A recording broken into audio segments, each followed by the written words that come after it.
अस्सलाम वालेकुम दोस्तों। उम्मीद करता हूँ आप सब ठीक होंगे। आज जो हम पढ़ने जा रहे हैं इंडिया जीके, और इंडिया जीके में भी हम शुरुआत करेंगे मध्यकालीन भारत।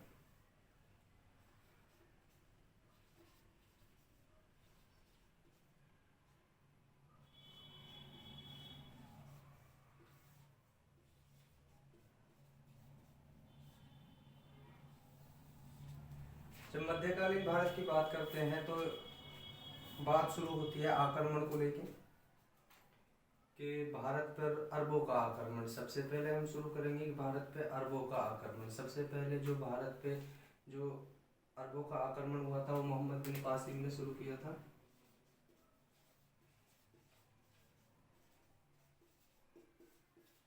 मोहम्मद बिन कासिम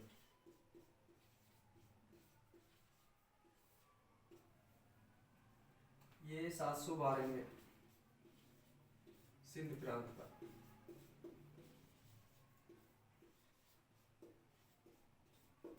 थोड़ा रुकना पड़ेगा आपको, धीरे धीरे मजा आना शुरू हो जाएगा। बहुत अच्छी क्लास जा रही है।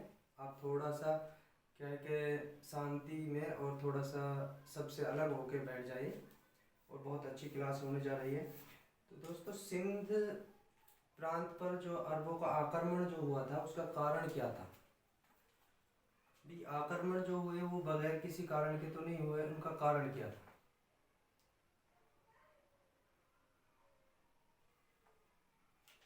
तो हम आज पढ़ते हैं कि जो सिंध पर अरबों का जो आक्रमण हुआ था उसका जो कारण था। कारण क्योंकि पहले अरबों का और भारत का बहुत अच्छा रिश्ता था। व्यापार होते थे आपस में। अरबी वहाँ से खिजूर है और तलवारें हैं, शराब सबसे पहले भारत में अरबियों से आई थी, और अरब वहाँ से घोड़े लेके आते थे भारत के लिए। और भारत से जो है सौंग, काली मिर्च है, और बोले तो लौंग है, चंदन है, मसाला है, लकड़ी आदि यहाँ से वो व्यापार करते थे। तो कारण क्या था कि अरबों ने भारत पर आक्रमण किया? तो उस पर चलते हैं। भारत पर अरबों ने आक्रमण किस लिए किया था? तो दोस्तों, अरब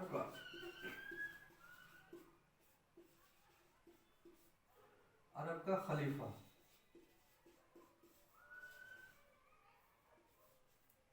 अरब का जो खलीफा था उसका नाम था अल हज्जाज।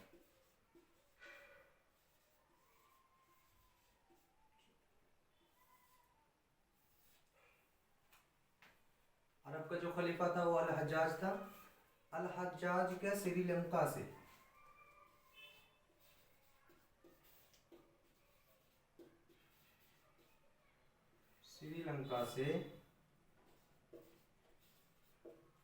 8 जहाज,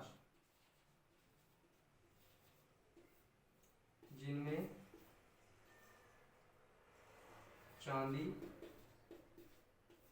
सोना आदि श्रीलंका से अरब के लिए जा रहे थे। जो ये जहाज थे दोस्तों, ये समुद्र के रास्ते से और सिंध प्रांत से होकर जाते थे। और सिंध प्रांत का जो राजा उस समय था जो हुआ करता था, राजा दाहिर।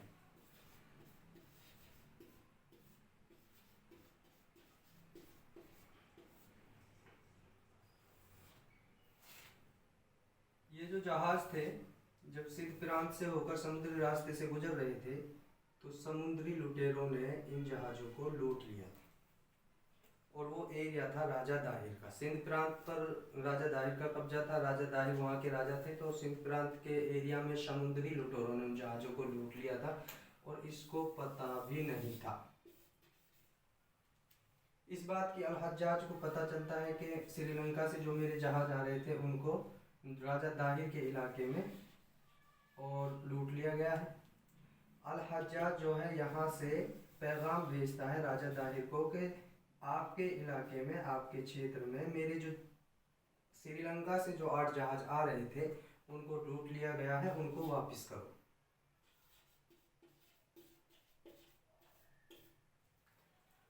राजा दाहिर भी एक महान शासक था। उसने कहा कि मैं इस बारे में कुछ नहीं कहता, मुझे पता ही नहीं है आपके जहाज किसने लूटे किसने नहीं लूटे। इस बात पर अल हज्जाज जो है वो गुस्से में आ जाता है और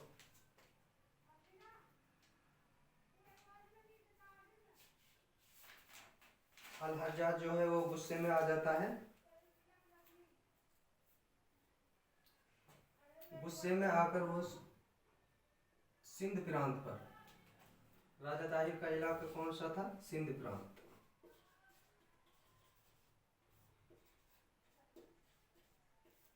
ये जो फिल वक्त में जो है पाकिस्तान का हिस्सा है, पाकिस्तान में आता, उस समय ये सिंध प्रांत था, मुल्तान था। अरबों के जितने भी आक्रमण हुए हैं वो मुल्तान है, सिंध है, और यहाँ पे जगह का नाम है देवल।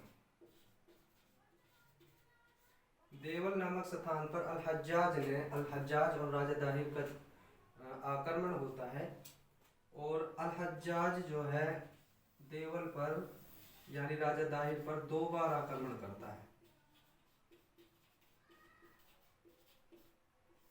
लेकिन अल हज्जाज जो है, राजा दाहिर जो है बहुत बड़ा बादशाह और राजा हुआ करता था, तो अल हज्जाज जो है राजा दाहिर से हार जाता है। अल हज्जाज और ज़्यादा गुस्से हो जाता है कि यार उसने मेरे तो जहाज तो लूटे ही लूटे, मुझे भी शिकस्त दे के वहाँ से भगा दिया है।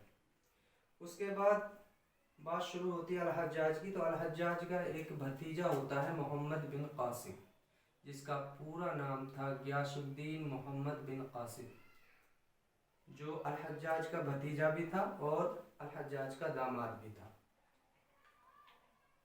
तो मात्र 17 साल की उम्र में मोहम्मद बिन कासिम, मात्र 17 साल की उम्र में, ओनली 17 साल की उम्र में था, अल हज्जाज जो है इसको सिंध पर राजा दाहिर पर आक्रमण करने के लिए भेज देता है। टाइम था 711। सिंध के देवल पश्चिमी, सिंध के पश्चिमी इलाके, और राजा दाहिर हार जाता है 711 में। राजा दाहिर वहां से भागकर सिंध के पूर्वी इलाके में आ जाता है आक्रमण से बचने के लिए। मोहम्मद बिन कासिम वहां से चलता है, 1 मिनट दोस्तों।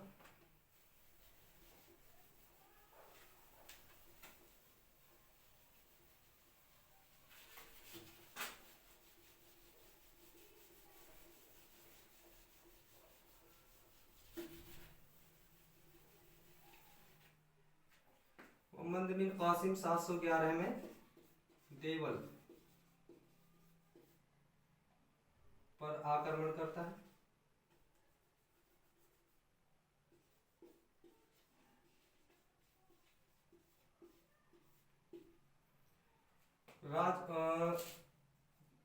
पश्चिमी सिंध पर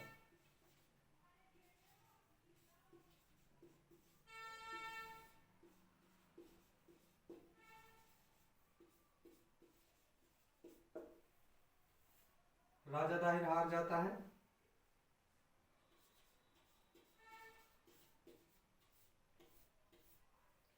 राजा दाहिर पश्चिमी सिंध को छोड़कर चला जाता है पूर्वी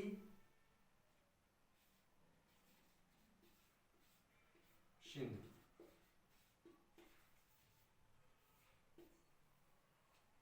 मोहम्मद बिन कासिम फिर यहाँ पर आक्रमण कर देता है।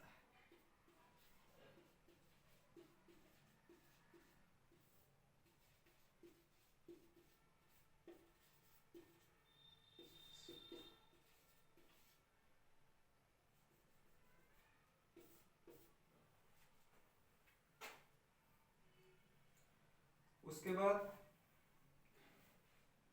राजा दाहिर जो है ना वो थोड़ी फिरकी ले जाता। वो सोचते क्या ये छोटा सा लड़का मात्र 17 साल का, क्या मैं इसे जंग लड़ूंगा, सेना की खपत होगी, इसलिए वो इसको छोड़ता जाता है।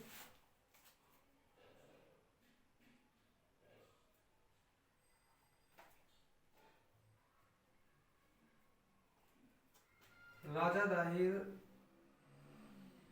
712 का जो आक्रमण होता है उसमें राजा दाहिर जो है वो हार जाता है।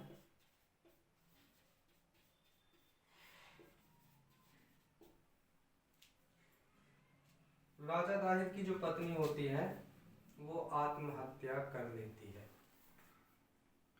राजा दाहिर की जो पत्नी होती है वो आत्महत्या कर लेती है। एक राजा दाहिर का पुत्र होता है जय सिंह।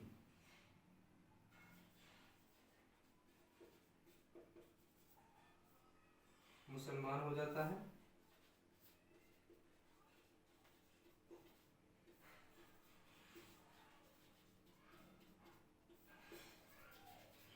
मोहम्मद बिन कासिम ये 712 में जब पूर्वी सिंध पर आक्रमण करता है और राजा दाहिर हार जाता है तो और जो उसका लड़का था जय सिंह उसको बंदी बना लेता है मोहम्मद बिन कासिम और उससे कहता है कि तू इस्लाम कबूल कर ले, क्योंकि उनका जो प्रचार था मोहम्मद बिन कासिम का, अरबों का जो प्रचार था वो था कि हिंदुस्तान में जाओ, राजा दाहिर को हटाओ, साथ के साथ वहाँ पे इस्लाम का प्रचार करो। तो ये इस्लाम कबूल कर लेता है और राजा दाहिर की 2 लड़कियां होती हैं।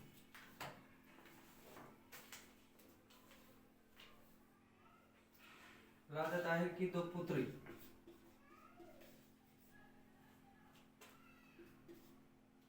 सूर्य देवी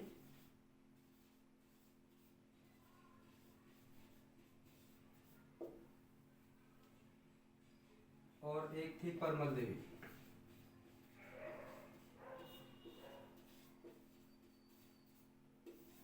मोहम्मद बिन कासिम इनको बंदी बना लेता है।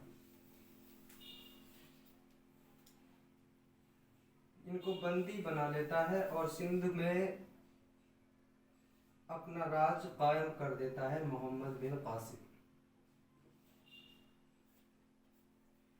अब मोहम्मद बिन कासिम यहाँ से वापस जाता है अरब। मोहम्मद बिन कासिम भारत आता है, सिंध प्रांत पर आक्रमण करता है, राजा दाहिर को हरा देता है 712 ईस्वी में जो है मध्यकालीन भारत यानी कि अरबों का जो आक्रमण हुआ था उसका कारण आपको समझ में आ गया होगा। तो राजा दाहिर को हराकर मोहम्मद बिन कासिम वापिस अरब जाता है। अरब ये रास्ते में होता है, उधर अल हज्जाज जो होता है उसकी मृत्यु हो जाती है।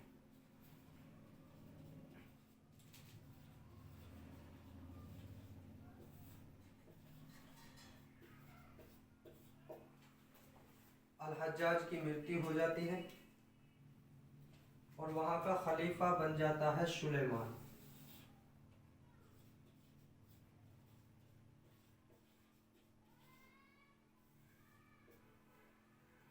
वहां का खलीफा बन जाता है सुलेमान और मोहम्मद बिन कासिम जो है 2 लड़कियों को बंदी बना लेता है, राजा दाहिर की को, और उनको अरब ले जाता है और सुलेमान के दरबार में पेश करता है। अब जो लड़कियां हैं ना दोस्तों,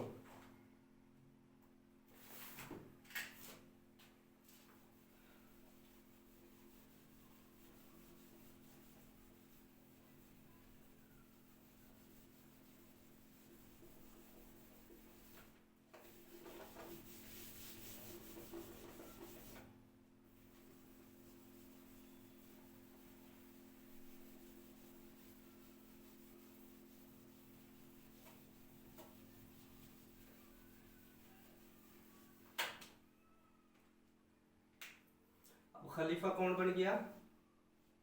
अल हज्जाज की मृत्यु होगी, खलीफा बन गया सुलेमान।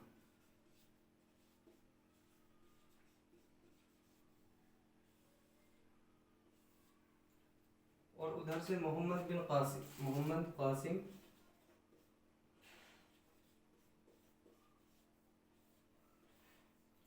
सिंध से राजा दाहिर की जो 2 लड़कियां थी सूर्य देवी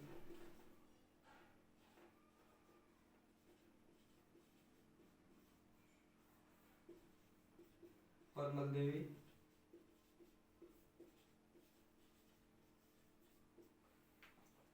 उनको ला करके सुलेमान के दरबार में पेश करता है। अब ये जो लड़कियां हैं ये जब राजा के दरबार में पेश होती हैं तो सुलेमान से कहती हैं कि आपका जो कासिद है, आपका जो सेनापति है यानी मोहम्मद बिन कासिम, उसने हमारे साथ रास्ते में बदसलूकी की, छेड़खानी की।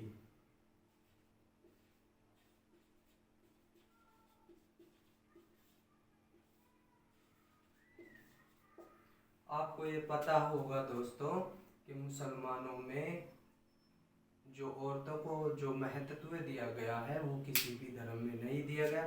सुलेमान जब ये बात सुनता है कि मेरे सेनापति ने लड़कियों के साथ बदसलूकी की, तो सुलेमान मोहम्मद बिन कासिम को मृत्यु की सजा सुना देता है।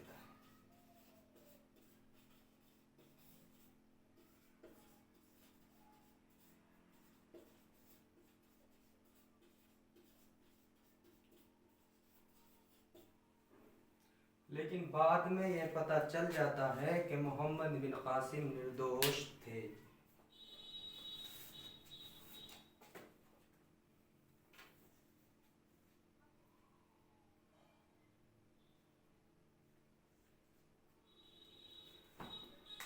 एक क्वेश्चन बनता है दोस्तों जो बहुत बार पूछा जाता है, जजिया। जजिया एक कर था जो ब्राह्मणों पर लगाया जाता था। इसकी जो शुरुआत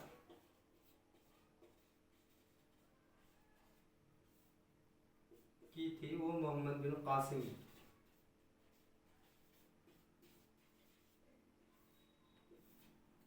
लेकिन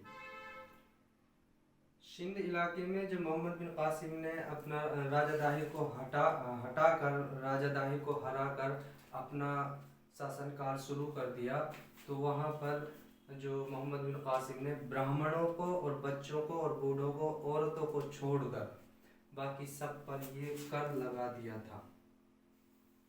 भारत में जजिया कर की शुरुआत जो करी थी मोहम्मद बिन कासिम ने 712 में।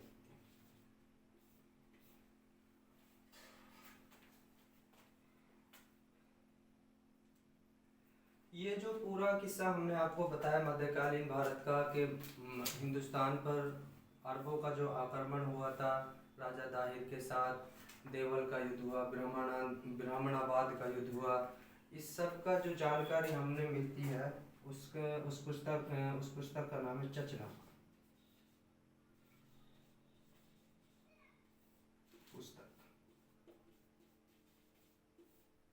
चचनामा पुस्तक में हमें ये जो मोहम्मद बिन कासिम का राजा दाहिर पर जो आक्रमण हुआ था उसके बारे में इसका वर्णन मिलता है।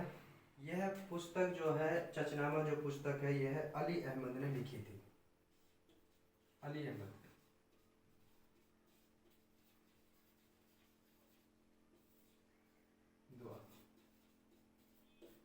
द्वारा लिखी गई थी। तो ये था, इससे पहले भी भारत पर जो है अरबों के आक्रमण हुए थे। ये एक कारण था कि भारत पर अरबों ने जो आक्रमण किया था वो किस लिए किया था, वो मैं फिर से बता देता हूँ। उम्मीद करता हूँ आपको समझ में आ रहा होगा। थोड़ी स्पीड ज़्यादा है और मेरी भी शुरुआत है नई नई। आपको अगर कोई चीज़ समझ में नहीं आ रही तो आप कमेंट में लिख सकते हैं या फिर वीडियो को पीछे करके दोबारा देख सकते हैं। अल हज्जाज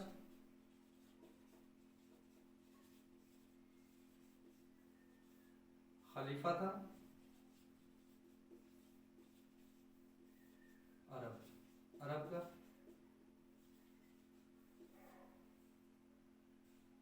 राजा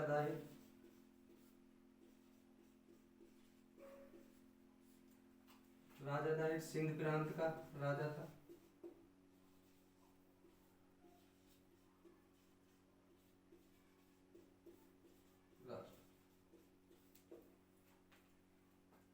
अल हज्जाज के जहाज आ रहे थे श्रीलंका से।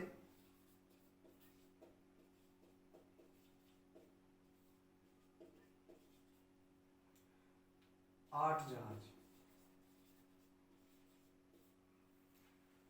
अल हज्जाज के श्रीलंका से 8 जहाज आ रहे थे जिनमें सोना चांदी और आदि माल भरा हुआ था, और उनको राजा दाहिर के इलाके में, समुद्री इलाके में, और वो समुद्री लुटेरों ने लूट लिए थे।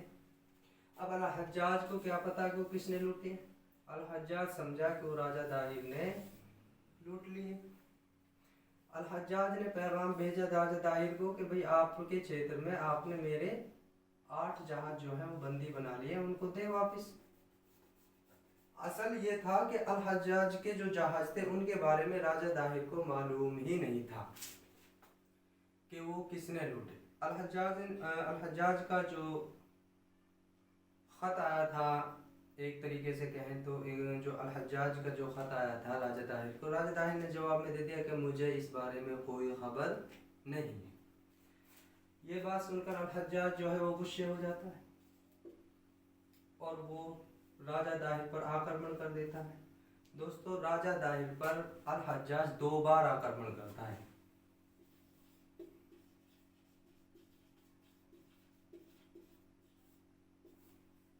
लेकिन दोनों बार अल हज्जाज जो है हार जाता है और राजा दाहिर जीत जाता है। अब राजा दाहिर जीत कर मकरूलियों में आ जाता है, पार्टी शार्टी मनाने लगता है, और उधर अल हज्जाज जो गुस्से में आग बबूला हो रहा था। और उसका एक भतीजा था मोहम्मद बिन कासिम, जिसका पूरा नाम था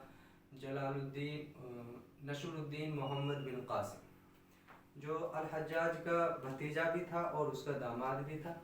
मात्र 17 साल की उम्र में मोहम्मद बिन कासिम को भेजता है भारत राजा दाहिर से युद्ध करने के लिए। 711 ईस्वी में मोहम्मद बिन कासिम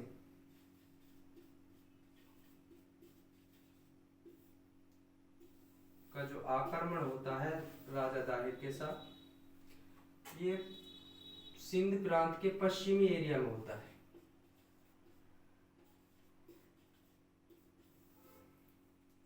राजा दाहिर हार जाता है, मोहम्मद बिन कासिम जीत जाता है। 712 में एक और युद्ध होता है पूर्वी प्रांत पर, सिंध। राजा दाहिर फिर हार जाता है, मोहम्मद कासिम जीत जाता है। उसके बाद मोहम्मद कासिम राजा दाहिर के लड़के जय सिंह को बंदी बना लेता है और उसको मुसलमान बना देता है। और राजा दाहिर की 2 लड़कियां होती हैं, सूर्य देवी, परमल देवी, उनको बंदी बना लेता है। और राजा दाहिर की जो पत्नी है वो आत्महत्या कर लेती है।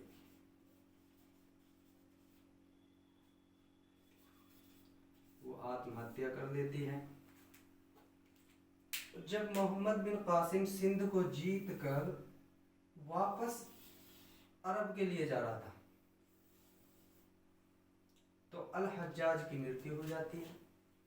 अल हज्जाज की मृत्यु के बाद अरब का जो खलीफा बन जाता है सुलेमान बन जाता है। तो मोहम्मद कासिम जो है सुलेमान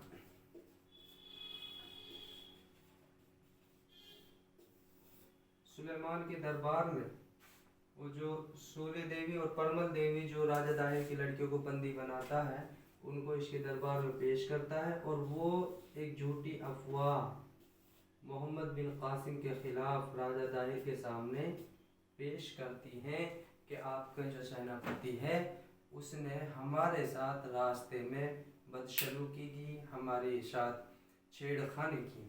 और यह आपको भी पता होगा कि इस्लाम धर्म में औरतों को जो महत्व दिया गया है वो और किसी धर्म में इतना नहीं दिया गया। सुलेमान जब ये बात सुनता है कि मेरे सेनापति ने, एक मुसलमान ने किसी लड़की के साथ ज्यादती की, आग बबूला हो जाता है और बगैर कुछ सोचे समझे, बगैर किसी नतीजे के मोहम्मद बिन कासिम को मृत्यु की सजा सुना देता है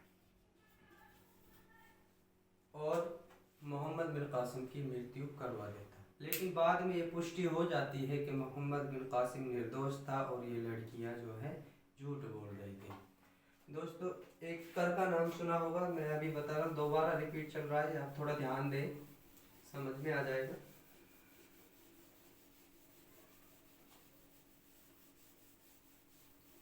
ये क्वेश्चन बार बार एसएससी एचएससी में बार बार पूछा जाता है, जजिया कर का। जजिया कर। जजिया कर भारत में सबसे पहले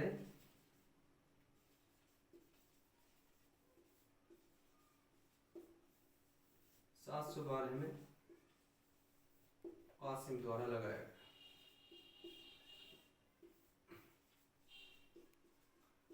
लगाया गया।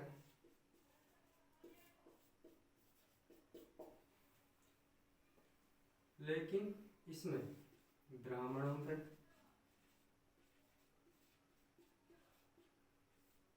बच्चों पर, बूढ़ों पर और अपाहिजों पर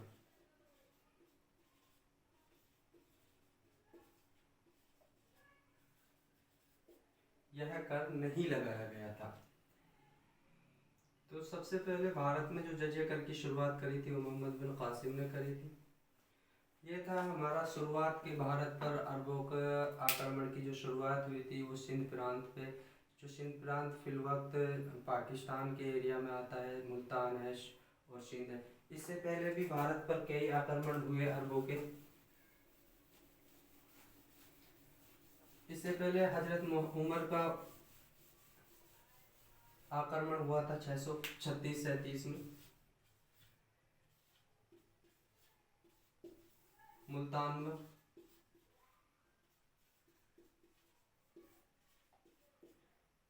हजरत उमर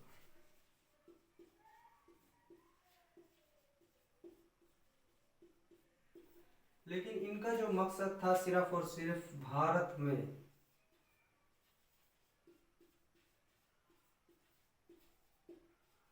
इस्लाम फैला, लेकिन ये ज़्यादा सफल नहीं हुआ पाए थे। इनसे पहले भी आक्रमण हुए थे। 662 ईस्वी में अल हारिश ने युद्ध हुए। 662 में अल हारिश ने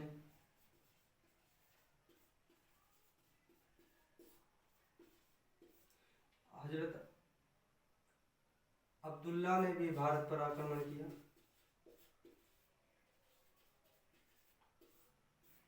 तो इनका जो मकसद था अल हारिश, अब्दुल्ला, हजरत उमर का, इनका मकसद था भारत में इस्लाम का परचम लहराना।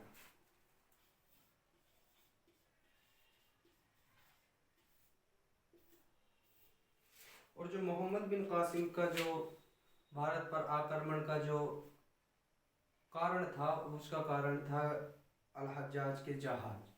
राजा दाहिर ने जो लूटे, उस समय से भारत पर मुसलमानों का राज शुरू हो गया। भारत पर फिर तुर्कों का आक्रमण, फिर मुगलों का आक्रमण, तोमर आक्रमण, मंगोल आक्रमण। और जो एक और बात दोस्तों, जो मध्यकालीन भारत है ना, मध्यकालीन भारत जो है 712 से 1707 तक ये मध्यकालीन भारत में आता है। मतलब मोहम्मद बिन कासिम से शुरुआत हुई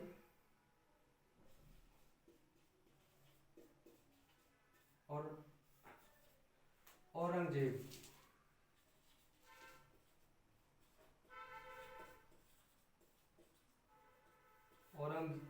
के शासनकाल में जो है मध्यकालीन भारत की समाप्ति हो जाती है और वहाँ से मॉडर्न इंडिया का युग शुरू हो जाता है। तो ये था भारत पर अरबों का आक्रमण। आज के लिए इतना ही। कल हम पढ़ेंगे